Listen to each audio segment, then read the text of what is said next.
All right, it's Tuesday, May the 17th. It's a full day. Let's pray that my phone, which is recording me, doesn't ring as I'm talking. So my wife has been paying attention to Facebook and a lot more things than I ever can. And she has informed me that the eviction notice has been filed for Ken Hovind and something was served recently. And it's like, I can't handle it, man. It's like we got the feds, Loretta Elizabeth Lynch. We got Obama pushing transgender bathrooms. After 8 years of Obama, nobody even knows what bathroom to go to.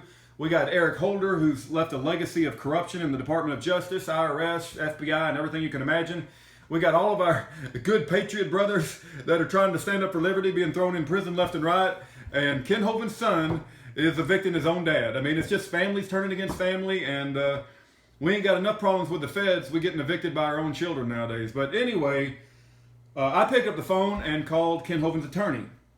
He's at BibleBelievingAttorney.com. His name is J.R. Hughes. He's got a phone number that's publicly on his website. Lo and behold, he answered the phone. I asked him some questions, and he was gracious enough to answer some of my questions. Okay, here's what I would like for you guys to do, and I think it would be helpful to Ken Hovind. But basically, I was informed that Eric Hovind did serve Ken Hovind, his dad, an eviction notice. Have you heard? I heard he was even paying rent.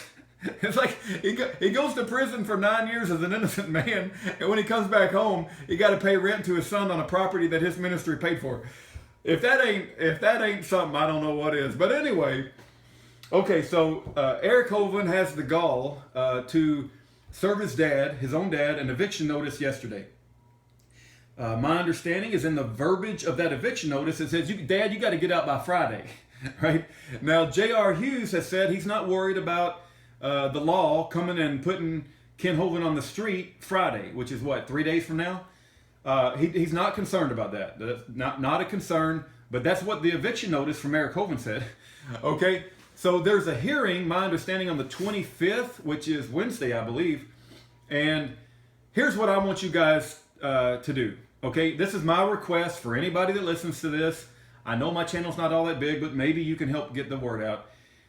At some point after 2006, probably 2008 and 2009, Eric Hovind put out a public request. It was like, please donate money to help save Dinosaur Adventureland for my dad's ministry while my dad is in prison.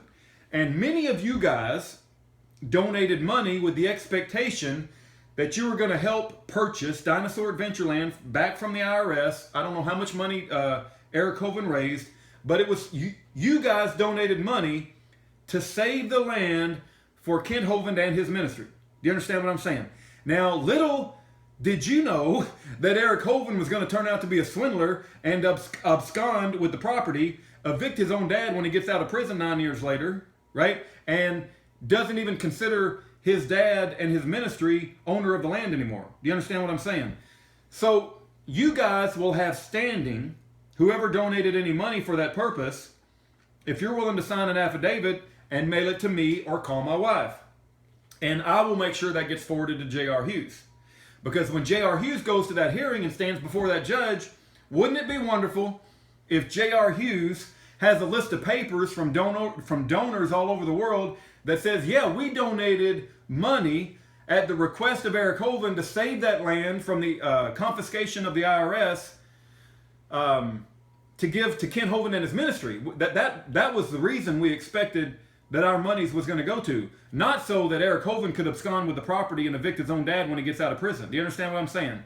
So my request is, if you are one of the people that donated money to save Dinosaur Adventureland 2008, 9, I don't know, all the way up to 2014, and you're willing to sign your name on an affidavit and scan it in, you got to use a scanner, mail it to me in the mail, but I don't know if it'll get here in time. We're talking about a hearing coming up on the 25th, which is 8 days from now.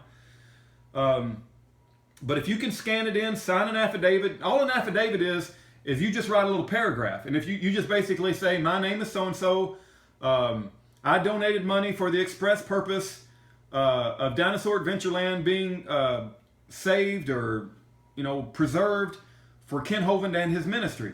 You sign your name, and then whatever else you want to say, I'm not telling you what to say, you're the one who's got to say it. You sign it, right? I think you got to get it notarized. Right, babe? Don't an affidavit have to be notarized? I'm pretty sure it does. Yeah. Yeah. So that means you got to go get it notarized. You got to scan it, right? And then you got to mail it to me. Okay. RUDDAVIS@yahoo.com. RUDDAVIS@yahoo.com. Now, if you have any questions, you can call my wife. She'll answer the phone, 972-839-9848. But I'm saying, if any of you out there hear the sound of my voice and you want to sign an affidavit that you donated money to save Dinosaur Adventureland, that would be helpful for J.R. Hughes to have when he stands in front of that judge, that he can say, hey, this land was bought by donations by people who expected to save it for Ken Hovind. And that would go a long way to him not getting evicted from his own property from his own son. You know, I can't believe I'm even having to make this video. I mean, you know, anyway. You know, the first time, hey babe, do you remember the month we got involved with Ken Hovind? It was December of 2014? Yeah. I think it was this December of 2014, and my wife can attest to this. The very first thing I ever saw from Ken Hovind, and I know it was directed at me, and I wish I would have taken a screen capture of it. He put a note on his Facebook, and he said, if you spend more time trying to help my dad than you do winning souls, there's something wrong with you. And I thought to myself, why would the son of Ken Hovind like jump on my case for trying to make noise and shine light about his dad being in prison? That doesn't make any sense. But now that everything's happened that's happening, and he's evicting his dad, and you know, and charging him rent to live on the property, and I mean, you know, Ken Hovind, if you're listening to this, you need to get away from that. You need to get away from Florida, man. Just get out of there. They're trying to set you up, and I'm concerned that the feds are going to try to throw you back in prison. But anyway, you guys get the gist of what I'm saying. Please, if you donated money, send me an affidavit, write your little statement, have it notarized, scan it, mail it to me, and I'll make sure it gets to J.R. Hughes. That way we can help Ken Hovind in this upcoming hearing. Like, Ken Hovind don't have enough. How much tribulation can one man go through? 9 years as an innocent man in prison, gets divorced when he gets out, and his son evicts him and charges him rent. I mean, I'm laughing, but it ain't funny. I mean, it's just, you gotta have a sense of humor through all this, because I think things are about to get a whole lot worse. Did I miss anything, babe?